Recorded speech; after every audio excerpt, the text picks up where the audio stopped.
Hi hello friends, എല്ലാ കൂട്ടുകാർക്കും advocate Anjali സീരിയലിലെ നാളത്തെ നല്ലൊരു പ്രൊമോ റിവ്യൂയിലേക്ക് തന്നെ സ്വാഗതം കേട്ടോ. ചാനൽ ആദ്യമായിട്ടാണ് കാണുന്നെങ്കിൽ ഒന്ന് സബ്സ്ക്രൈബ് ചെയ്ത് ലൈക്ക് ചെയ്ത് സപ്പോർട്ട് ചെയ്യണേ. അങ്ങനെ പത്മനെ കണ്ട് സന്തോഷത്തോടു കൂടി തന്നെ അമ്പാടി തിരിച്ച് നാട്ടിലേക്ക് പോകുക കേട്ടോ.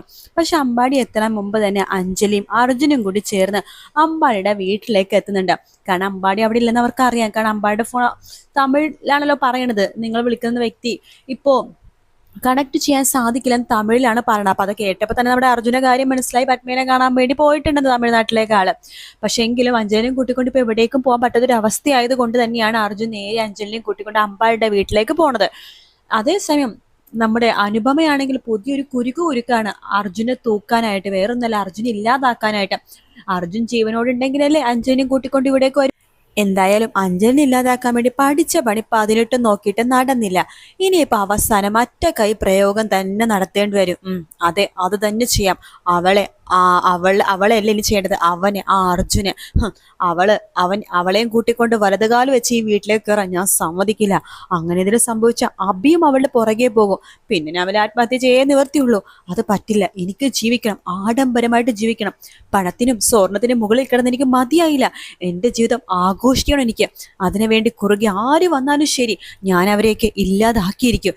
സത്യം പറഞ്ഞാൽ ഈ കുടുംബത്തിലെ ഏറ്റവും ഭയങ്കര പാവമെന്ന് പറഞ്ഞതും തന്നെ സപ്പോർട്ട് ചെയ്തുകൊണ്ടിരുന്നതും അർജുൻ തന്നെയാണ്.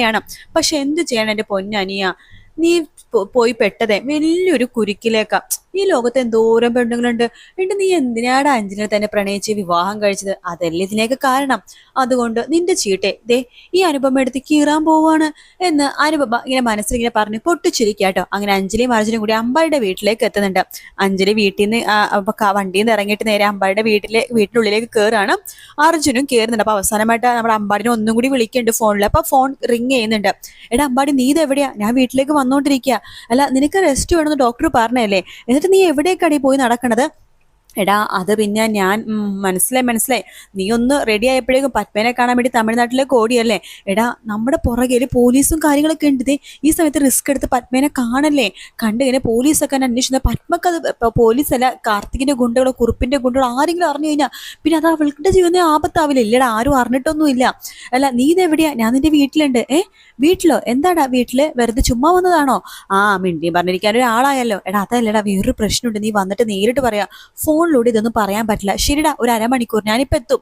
നീ അതുവരെ അവിടെ അകത്തിരുന്നോ എന്ന് പറയണം. എടാ എൻ്റെ കൂടെ അഞ്ജലി ഉണ്ടോ? വക്കീലും ഉണ്ടോ? എന്നാൽ നിങ്ങൾ അകത്തിരുന്നു, ഞാൻ ഇപ്പൊ തന്നെ എത്താമെന്ന് അമ്പാടി പറയണ്ട. അങ്ങനെ അഞ്ജലിയും അർജുനും കൂടെ അകത്തേക്ക് കയറുമ്പോ അമ്പാടിയുടെ ഇതാര്? അർജുനോ? അഞ്ജലി വക്കീലുണ്ടല്ലോ. അർജുനോ? അയ്യോ, ഞാൻ പെട്ടെന്ന് ഞാൻ ഇവിടെ എൻ്റെ ഒരു കസിൻ ഉണ്ടേ, എൻ്റെ ആ ചേച്ചിയുടെ അവന്റെ പേര് അർജുൻ എന്നാണ്. പെട്ടെന്ന് ഇവന്റെ സെയിം ഫേസ് കെട്ട് തന്നെയാ. പെട്ടെന്ന് ഞാൻ അത് അർജുൻ എന്ന് പറഞ്ഞു പോയത്. സോറി രാജീവ്. രാജീവ് അഞ്ജലി വക്കീൽ, അകത്തേക്ക് വാ. എന്താ പതിവില്ലാതെ രണ്ടുപേരും കൂടി? പത്മേനെ ഇവിടെ ആക്കി കഴിഞ്ഞിട്ട് പിന്നെ ഇവിടെ ഒരു പ്രാവശ്യം വന്നിട്ടുള്ളൂ. അത് കഴിഞ്ഞിട്ട് വന്നിട്ടില്ല. എന്നിട്ട് എപ്പോഴാണ് വരുന്നത് രണ്ടുപേരും കൂടി? അല്ല അഞ്ജലി, എന്താ ഈ വേഷത്തിൽ? എന്തോ പറ്റിയ പോലെ ഉണ്ടല്ലോ. എന്ത് പറ്റി മോളെ? എന്തിനു പ്രശ്നമുണ്ടോ എന്ന് പറയുമ്പോഴേക്കും അഞ്ജലി പൊട്ടിക്കരയാണ്. അത് കാണുന്ന അർജുൻ പറയണ്ട്, അതെ അമ്മ, ഇപ്പൊ അഞ്ജലിയുടെ അടുത്തൊന്നും ചോദിക്കണ്ട. ചെറിയ പ്രശ്നങ്ങളും കാര്യങ്ങളൊക്കെ ഉണ്ട്.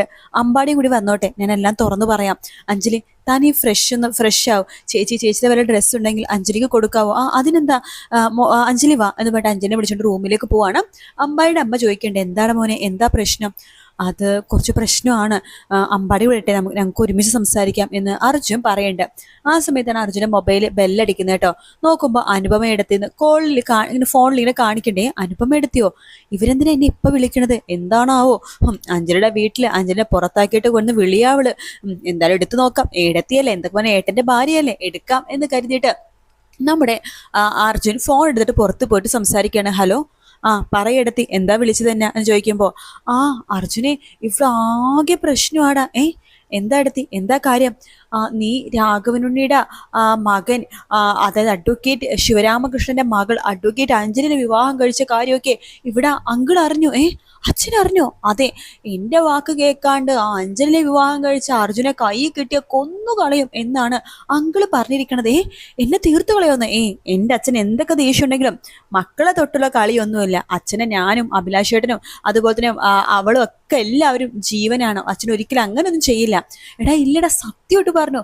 കാരണം രാഘവനുണ്ണിയുടെ അങ്കിളിന്റെ ഏറ്റവും വലിയ ശത്രു ആരാ? അഞ്ജലി. അഞ്ജലിനെയാണ് നീ വിവാഹം കഴിച്ചിരിക്കുന്നത്. പിന്നെ എങ്ങനെ ശത്രു ആവാതിരിക്കും? അതുകൊണ്ട് എന്തായാലും നിന്നെ കൈ കിട്ടിക്കനെ ഇല്ലാതാക്കുമെന്നാണ് അങ്കിള് പറഞ്ഞേക്കണത്. അത് ഞാൻ നിന്നെ അറിയിക്കാൻ വേണ്ടിയാണ് വിളിച്ചതാടാ. നീ സൂക്ഷിക്കണം കേട്ടോ അനിയ. നീ എന്തായാലും പുറത്തേക്കൊന്നും ഇറങ്ങല്ലേ. രാഘവണ്ണിയുടെ അങ്കിള ആൾക്കാർ മാത്രല്ല, ആ കുറുപ്പങ്കിളുടെ ആൾക്കാരും ആ കാർത്തിക്കിന്റെ കൂട്ടുകാരും എല്ലാവരും നിന്നെ തെരഞ്ഞു നടക്കാണ്.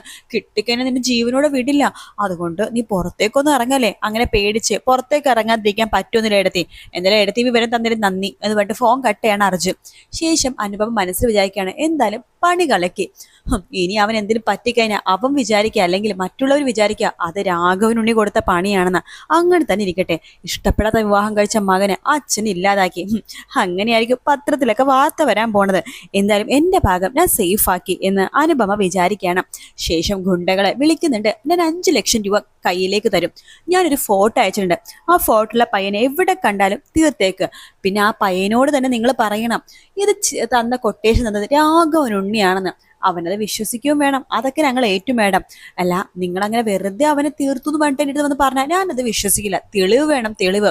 മേഡത്തിന് എന്ത് തെളിവാണ് വേണ്ടത്? അവൻ ചത്തും മലർന്ന് കിടക്കുന്ന ഫോട്ടോസോ വീഡിയോസോ എന്തിനും മേഡത്തിന് വേണോ? പിന്നെ വേണം. അതുണ്ടെങ്കിൽ മാത്രമേ ഞാനത് വിശ്വസിക്കുള്ളൂ. അല്ലാന്നുണ്ടെങ്കിൽ 10 വയസ്സ് ഞാൻ തരില്ല. പിന്നെ പോലീസ് കേസ് എങ്ങനെ ആയിക്കഴിഞ്ഞാൽ എന്റെ പേര് പറയരുത്. അത് വേറെ ആരെങ്കിലൊക്കെ ഒന്ന് പറഞ്ഞാൽ മതി. അതൊക്കെ ഞങ്ങൾ ഏറ്റു മേഡം. മേഡത്തിന് ഒറ്റൊന്നൊരു പ്രശ്നമില്ല. ആ മേഡം എന്തായാലും അഡ്വാൻസ് ആയിട്ട് 2 ലക്ഷം രൂപ തന്നാൽ മാത്രമേ ഞങ്ങൾ കൊട്ടേഷൻ ഏറ്റെടുക്കുള്ളൂ. ശരി, നിങ്ങളുടെ അക്കൗണ്ടിലേക്ക് ഇപ്പൊ തന്നെ പൈസ ഇടാം എന്ന് അനുപമയും പറയുന്നുണ്ട്. ശേഷം അവർക്ക് ഒരു 2 ലക്ഷം രൂപ നേരത്തെ തന്നെ കൊട്ടേഷന്റെ പൈസയായിട്ട് കൊടുക്കുകയാണ് അനുപമ. അങ്ങനെ അർജുൻ ആണെന്നുണ്ടെങ്കിൽ അമ്പാടി വരുമ്പോഴേക്കും അമ്പാടിത്തെ കാര്യങ്ങളൊക്കെ തുറന്നു പറയാനിട ഇങ്ങനത്തെ സംഭവം ഉണ്ടായെന്ന്. എന്നിട്ട് പറയാത്തതിനെ കാരണം നീ ഹോസ്പിറ്റലിലായിരുന്നു, പിന്നെ പത്മയുടെ സീന് അങ്ങനത്തെ പല പ്രശ്നങ്ങളും വന്നുകൊണ്ടാണ് ഞാൻ നിനക്ക് പറയാതിരുന്നത്. നീ വീട്ടിൽ വന്നപ്പോൾ പറയാന്ന് വിചാരിച്ചു. പക്ഷെ അതിനിടക്കും ഒരുപാട് പ്രശ്നങ്ങൾ വന്നു. ഇപ്പൊ അഞ്ജലിയുടെ വീട്ടുകാർ ഈ കാര്യം പറഞ്ഞാൽ അവളെ വീട്ടിൽ നിന്ന് പടി ഇറക്കി വിട്ടിരിക്കുക. അതേസമയം വേറെ ഞെട്ടിക്കുന്നൊരു സംഭവം കൂടി ഉണ്ടടാ. അനുപമ ഉണ്ടല്ലോ, അഭിലാഷേട്ടന്റെ ഭാര്യ. നിന്റെ ഏടത്തി. അതെ, ഏടത്തിയുടെ സ്വന്തം അനിയത്തിയാണ് ഈ അഡ്വക്കേറ്റ് അഞ്ജലി.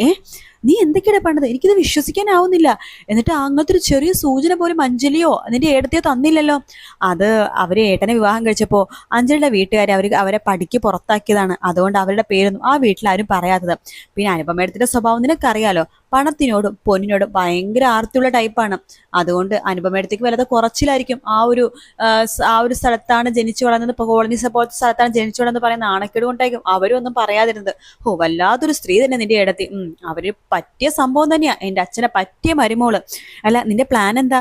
ഒരു വാടക വീട് ഒരുക്കണോടാ, എന്നിട്ട് അവളെയും കൂട്ടിക്കൊണ്ട് അവിടേക്ക് പോണം. ശരി, ഞാൻ വരായിരുന്നോടാ, പക്ഷെ എനിക്ക് ഒട്ടും വയ്യ. നീ വരണ്ടടാ, അതൊക്കെ ഞാൻ നോക്കിക്കോളാം.